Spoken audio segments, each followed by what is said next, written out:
Welcome back to another episode of The Logistics Life.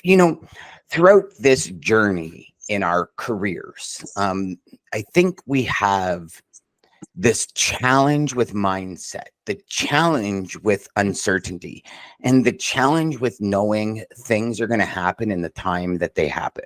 In sales, I'm sure you as a salesperson out there, you want things to happen today that should have happened yesterday and so on and so forth. But today, I've got a dear friend of mine, Dennis Merritt-Jones, and I'll get a little bit as we get into this program about how Dennis and I met, but I'll tell you one thing. Some of the lessons you're going to learn today are going to be lifelong lessons that you, the logistics sales professional, must pay attention to.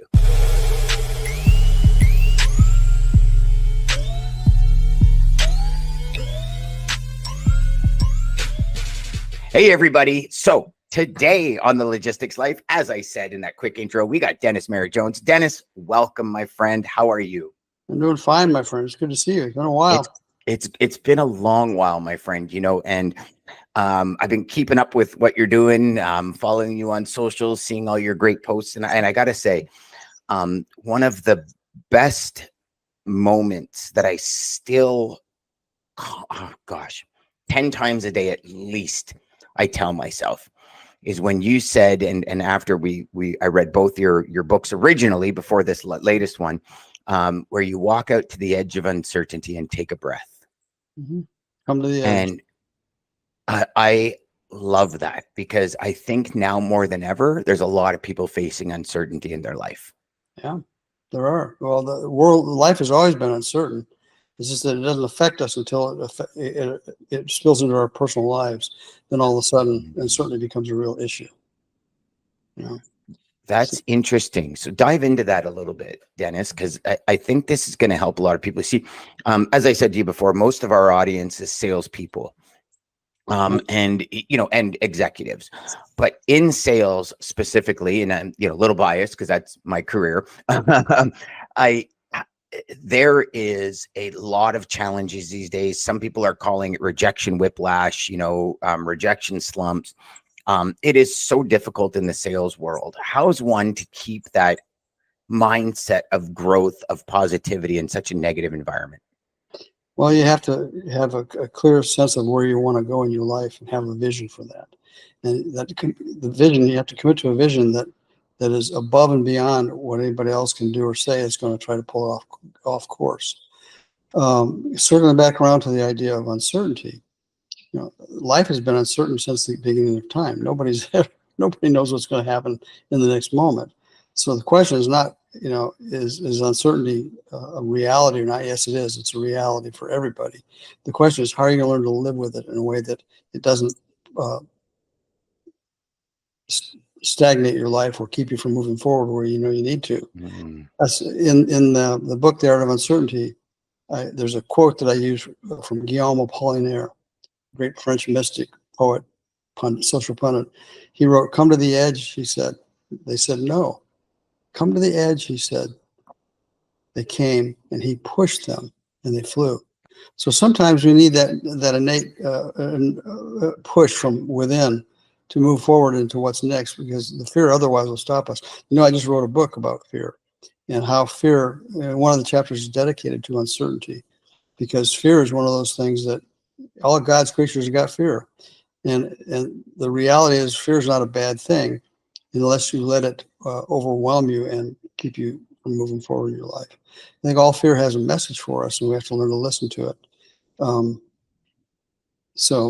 Uncertainty is not new. Fear is not new. It's a matter of how do we manage to live with it in a way that we can use uncertainty and fear as springboards to move forward in our lives. I love that. I believe that. I think everything we do in life has fear. Everything.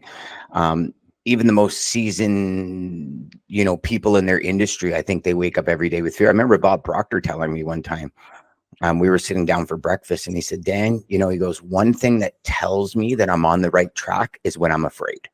Mm-hmm. And I found that, and I mean, this was very early on in my personal development career. And I remember sitting there being so puzzled, Dennis, because I'm sitting there thinking, this gentleman was an icon in the personal development industry. Right. And in my head, I just never assumed that fear would be a piece of his puzzle. Right? Like I think as individuals, we make assumptions about people that are so inaccurate, right? You know, Well, the most famous one is you see somebody talking on stage and it's like, well, sure, you can say that because you're on stage, right? right. Whereas a year earlier, they might have been living out of their car, but we Exactly. don't see that piece of it, right? Yeah. I've often said to people, you know, where people use kind of the Edison light bulb, 10,000 times failure and all that. And I don't think it personally hits home for a lot of people because ever since they were born, they've known what lights are. So you turn a light switch on, right? They never lived it. Right. But specifically for people like my age, your age, where I think a bigger impact is like Sir James Dyson, Yeah. where he did 5,003 prototypes of the Dyson vacuum. Right. He lost every single friend. Most of his friends thought he should be in a straitjacket. The only one that stood beside him was his wife. And, you know, you look at that and it's very similar to Henry Ford, right? Henry Ford, when he wanted to create, you know, a mass production for cars, everybody thought he was absolutely insane. Yeah. And so let's dive into fear a bit, because would you agree with that if you're not afraid of the goal, it might not be big enough, or do you have a different philosophy? Well, I know Bob. I've known Bob for years, Bob Proctor, and he walks his talk. You know, Oh yeah. he's been there. He's walked through the fire, as it were, himself. I work with a lot of mentoring clients that are professionals, and one professional doctors, attorneys, people who have a lot on the line to lose, but they realize that they need to move forward with their life if they want to reach that sense of fruition and purpose in their lives. So a lot of people are being held back by the fears that some of, fear is like I said, all God's creatures got fear. So it's not a matter of if we can avoid fear, because no, we can't. And no, we shouldn't avoid fear, because fear is one of those things. If we learn to be proactive with it, and as you know, in my book, When Fear Speaks, Listen, there's 7 messengers of fear, that each fear that shows up for us, if we're willing to engage with it and talk with it and dance with it and listen to it, it has a message for us about what we need to do in order to transcend that fear. All fear is attached to one thing. All fear, irrespective of what it is in our lives, all fear is attached to concern of loss or concern of death of something. It can be a physical death, the death of a relationship, the death of a bank account, the death of a lifestyle. It doesn't matter. But whether you call it loss or fear, it's the same difference, or loss or death, because it's attachment to wanting something that you think you're going to lose if the fear has its way. Can you share those 7 pieces for us? Yeah. The 7 messengers, I mean, I call them messengers because they have a different personalities and characters in the book, but all fears boil down to 7. Not all. There's actually more fears than what the 7 messengers they have. There's also descendants of the fears of the 7 messengers. I'll share that with you right now. I'm going to read them. The first messenger is anger. Anger is fear, one of its most convincing disguises, and the descendants of anger are rage and resentment. Those are fear wrapped around itself in ways that anybody who's ever felt anger realizes that it's a control issue. Something or someone is out of control, and anger is the fear of loss of control. Right. Worry is the second messenger. Worry is our minds casting themselves into the future where we have no business. And yet we're all addicted to worry. We're all addicted to wanting to be controlling the future. We have no business there, because we can't control the future other than controlling our minds now, which affects what we say and do, and the way that life unfolds in the future.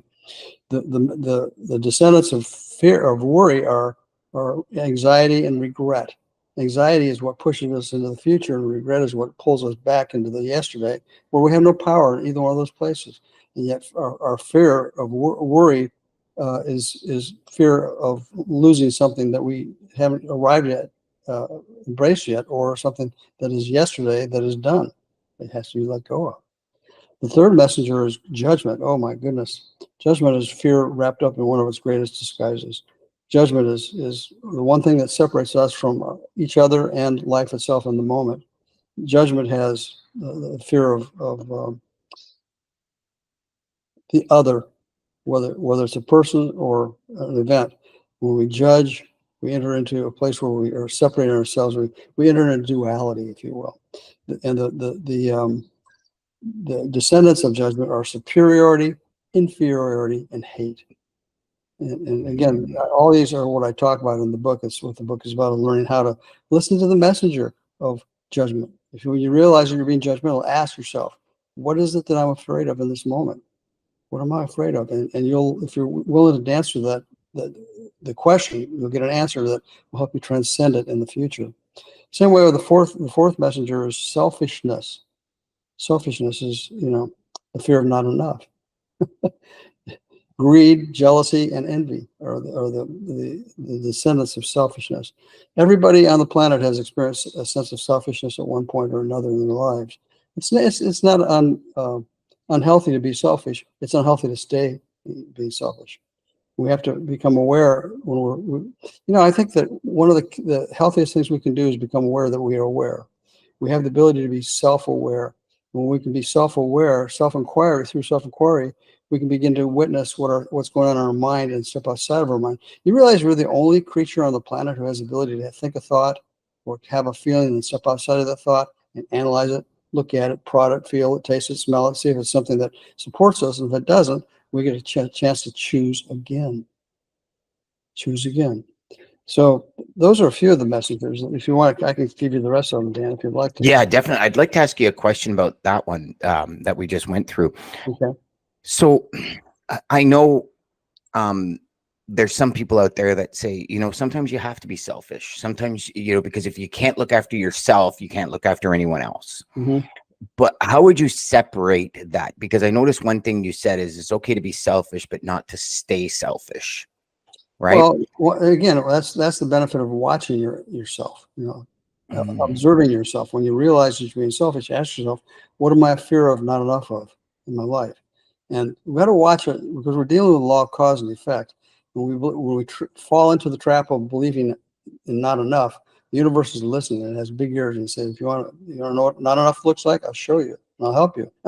I'll create not enough in some other area of your life. So, selfishness is not necessarily a bad thing. It helps us get into the spirit of generosity and the generosity of spirit. If we're willing to listen to the message and say and realize that what it's trying to tell us is that we're fearful of not having enough of something. If we go back to a larger principle, universal principle of life, we realize we're one with the source of all that is. How can there not be enough of anything? There is more than enough, but we have to move out of the mindset of not enough. And it's not just material things. A lot of fears of not enough come from shame, which is another one of the messengers. Is the next messenger. Shame is a feeling that the best way to explain shame as a fear is to look at it, compare it to guilt. Guilt and shame are like kissing cousins. Guilt is a feeling that you've made a mistake. Shame is a feeling or a belief that you are a mistake. You're fundamentally not enough. If you believe you're not enough, how can there be enough of anything good in your life? So we have to transcend that fear of not being not enough. And the way we do that is to realize we're one with a principle, a larger universal principle that has no boundaries to it. It's the universe expanded at the speed of light. But we have to realize that everything that we're looking to manifest in our lives comes from first cause, which is the universe itself. And the conduit is consciousness, the belief system we create that allows that not more than enough to flow into our lives, cause and effect. So that's shame. In the descendants of shame are guilt, embarrassment, and perfectionism. Any perfectionists out there? I'm a recovering perfectionist. Perfectionism is a facade that we hold in front of ourselves, hoping to convince other people that we're enough. That hits home for me, really. Well, all these do. This is my story. And what I'm telling you about here are experiences that I've had. I wrote this book in 90 days. 90 days. Really? Yeah, it's the fastest book ever. And Dan, all I did was sit there and take notes as download it. I was typing as fast as I could. And I knew that there was a universal theme here that people needed to hear, especially now with the elections and the pandemics and all things that are going on in our world. People are being wrestled to the ground with fear. We need to learn that fear is not the enemy. It's our fear of fear that's the enemy. And if we're willing to embrace fear and listen to it, it has a message for us that will help us transcend it. So Yeah, I think the last 2.5 years of our lives, probably 3 years of our lives, have been riddled with fear. oh, yeah. Riddled. And anybody who says that it hasn't in their own lives, they're either out of touch with reality or they're just lying. One of the two. Fear, and you know what? Here's the thing, Dan. Fear is not a bad thing. We got to. When fear shows up, rather than run from it. That's what a lot of people do. When fear pops up, they run to the refrigerator, or the liquor cabinet, or the drug medicine cabinet, or the supermarket, or they do something to escape that fear. And rather than run from it, we have to run towards it and embrace it and listen to what it has to tell us so we can proactively transcend it. And for business people in the marketing industry, this is really important. I have a degree in marketing. I understand the psychology of what motivates people to move forward in their lives and what holds them back. And fear is one of the things that holds them back. Sometimes fear can propel us, and it's not a bad thing if we don't let it take us away, run away with us. I love that. I love that. What's the last one? Well, the last one's uncertainty, which is I wrote. One of my first books was The Art of Uncertainty. Love that book. How to live in the mystery of life and love it. So I included uncertainty as the final chapter in this book because uncertainty, there's probably more fear around uncertainty than any other aspect of our lives. People are afraid to move forward in their lives because they don't know what it's going to look like. And as I said in the book, you have to come to the edge of everything you know and lean over. You can't create anything new from within the field of what you already know. That's the truth. So if you're feeling stuck or stagnant in your life, it's because you got to step into something new in the mindset to be able to create it. You can't create something within the box of what you already know because what you're going to create is just another version of what you already know. Yeah. So you have to be willing to come to the edge and step out of the box. And that's scary as hell for people, but that's where new creation takes place. And I find that's the epicenter of growth. That's the nucleus of growth, in my opinion, too. Because I mean, I mean, I'm sure you're the same way. When that creativity is flowing, you feel like anything's possible, right? Well, but see, we're hardwired to grow. That's the thing people don't realize. Take a look at your fingernails. Take a look at your hair. Take a look at anything that's alive and got life force in it. There's some intelligence within all living things that is programmed to push out because we live in an expanding universe, and that we're microcosms of that macrocosm, which means that infinite intelligence is pushing out through us and programmed us to grow. But we have to be willing to allow it to happen. There's a great universal imperative. The universal imperative is grow or die. Grow or die. And most people choose to die because they're fearful of growing. And boy, I know from whence I speak. I've lived. That's why that book it's probably the bestseller I've had of the 7 books I've written, because it really has been the template for my life. Everything I've ever done from the time I was a teenager to step out and create a life for myself, I had to come to the edge of everything I knew and lean over and trust. If there was some intelligence within me and the field around me that knew what I was doing, if I was willing to fall into it with faith and trust and being willing to do what I was called to do, that which was mine to do. And we all have that purpose within us, which is ours to do, but we're afraid to access it because then it makes us uncomfortable. So you said something there that I think is a key: faith and trust. And how would one who's listening to this right now, Dennis, who's saying, yeah, but Dennis, like everything just seems to be going wrong. And when I think something great is happening, it doesn't happen to the extent at which I want it. I think it comes back to that faith and trust. And one thing that I've always, I shouldn't say always, no, not always, but since you and I met, I started really believing and living by is the fact that no matter what happens, we have 2 options. We can learn or we can stay stuck. So learn from everything that happens. And I often tell salespeople this, there's 2 ways to go for a phone call: learn and move forward or end it. And that's it. And even if the answer is no, meaning I don't want your product or service, learn from that call. Well, why or what does, in our business, what do your suppliers do so well that you're not even interested in listening? Every experience we have is a teacher for us. If we're willing to, especially the rejections and the failures, if we're willing to rather than run from them. And in many ways that we can avoid the feeling the pain of it, just lean into it and talk to it and ask it, why am I afraid of this? What's the pain behind all this that I need to heal? If we're willing to do that, the answers will come. But we have to ask the question. In order to ask the question, we have to stand toe to toe with it rather than run from it.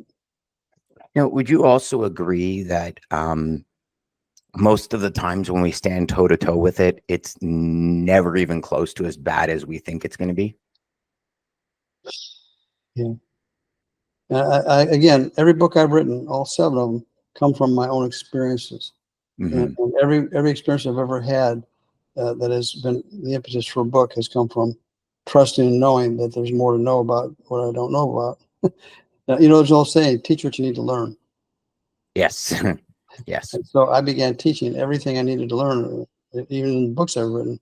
Um, the messages or the lessons that are contained within the books I've read or I've written all come from my own personal experience. They're not conjecture or made up stories and whatnot. They're truisms that I've experienced myself, which has allowed me to be authentic in how I present them to the world.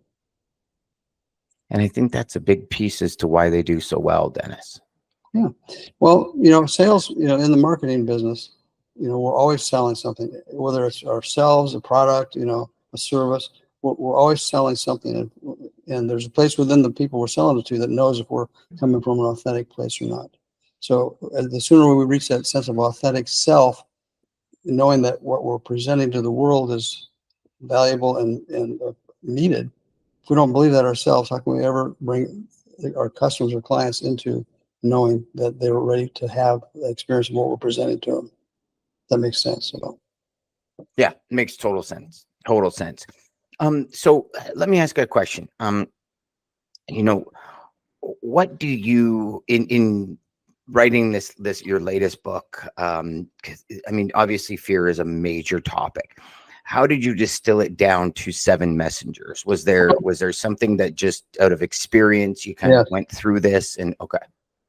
Dan, there are millions of fears, things people fear about. You go anxiety. There's so many different faces that fear takes on.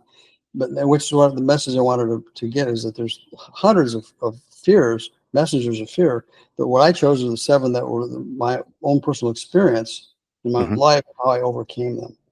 And that's what we talked about, anger, worry, judgment, selfishness, shame, loneliness, and uncertainty. Those are the fears that I had to learn how to dance with for me to become who I am today. And I think a lot of fears just in general can probably be categorized in those 7 messengers as well. I think, you look at, I mean, envy can be a fear. But that would be part of jealousy, part Not of enough. Yeah. So if when your viewers have fear pop up, irrespective of where it's coming from, stop it and just ask it. What am I afraid of losing in this moment? What does this fear represent as far as what I'm concerned about losing? What am I concerned about the death of in this moment? And again, it doesn't have to be the physical death. It can be the death of a thing, a tangible thing, or an idea. Yeah, an idea. Yeah. So all fear is attached to concern of loss of something. If we're willing to stand with it and ask when the fear rises, be proactive enough to stop and ask it, what do you represent? Why are you in my face at this moment? What can I learn from you? And I breathe and I listen to what the response is rather than run from it. If I embrace it, fear, I can sit at the feet of that teacher of fear and become my teacher in the moment. And that's what I did with this book. All the 7 messengers were teachers for me that I learned to communicate with rather than run from, and then be able to embrace the messages that they brought with them to a point where those messages changed my life. That's what wisdom is. Wisdom is a collection of all the past things you've experienced in the world brought to this moment to apply to the future that affects the future in a positive way. That's the collective wisdom is nothing but a tool chest of experiences we've had. We have to draw from those experiences and see how they apply to this moment that will alter the arc of our future. We're always becoming cause or own effect. I love that. I watched a Lex Friedman podcast with Elon Musk a bit ago, And Lex said something to Elon. He said, there's a lot of people out there that say they'd love to be you. And he stopped him. He says, you know what? I don't think they would. My brain is a storm that never stops. And yeah, I mean, listen for I mean, there's certain people on the planet, you look at them, you hear them speak, and you just know their brain is never shut off. Like it's a constant flow. Yeah. I think that the blessing and the curse of being successful. Yes. It drives you, but it also can drive you nuts too. Yeah.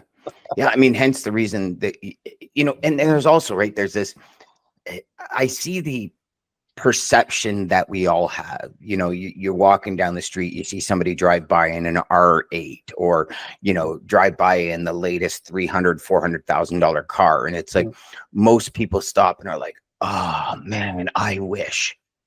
And half the time, out of a lot of really successful people I've met, after working with them or speaking with them, I step back and I go, I am so glad I'm not that person.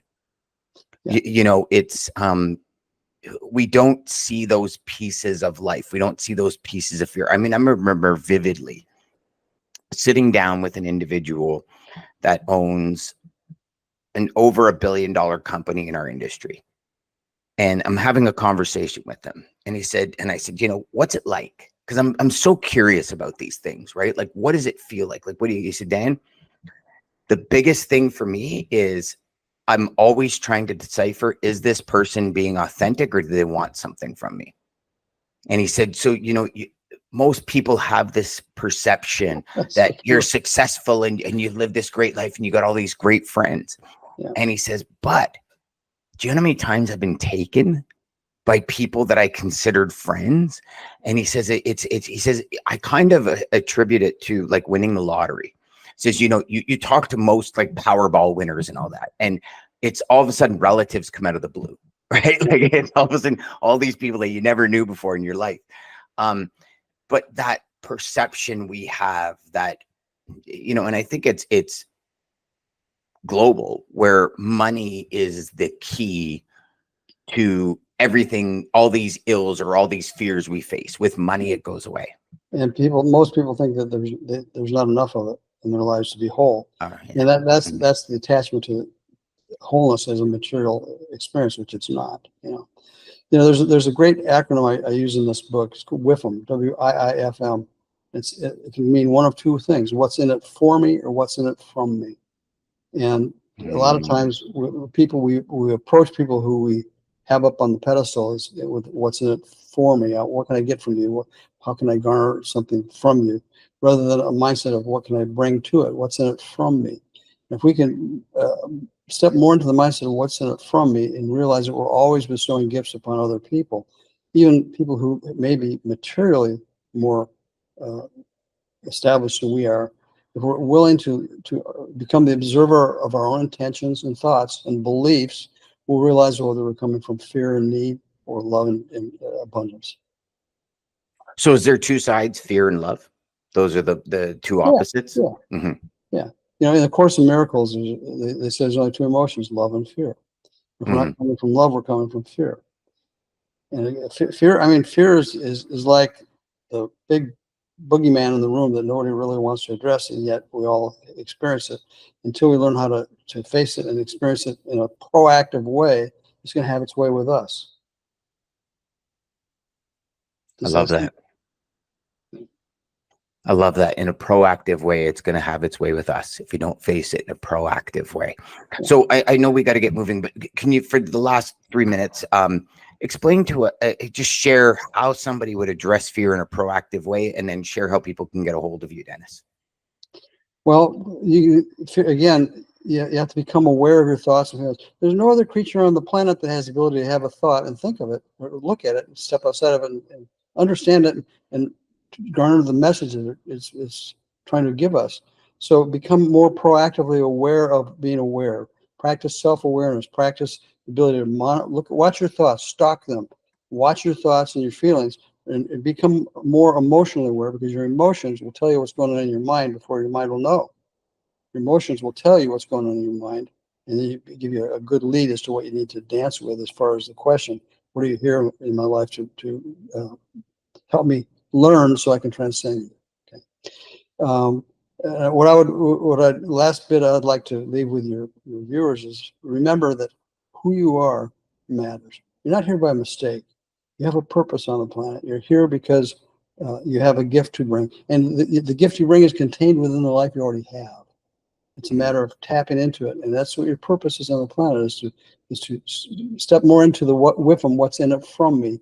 What gifts do I bring to the planet? Rather, what can I receive? What can I get? You know, who you are matters, but even more important, what you do with who you are matters.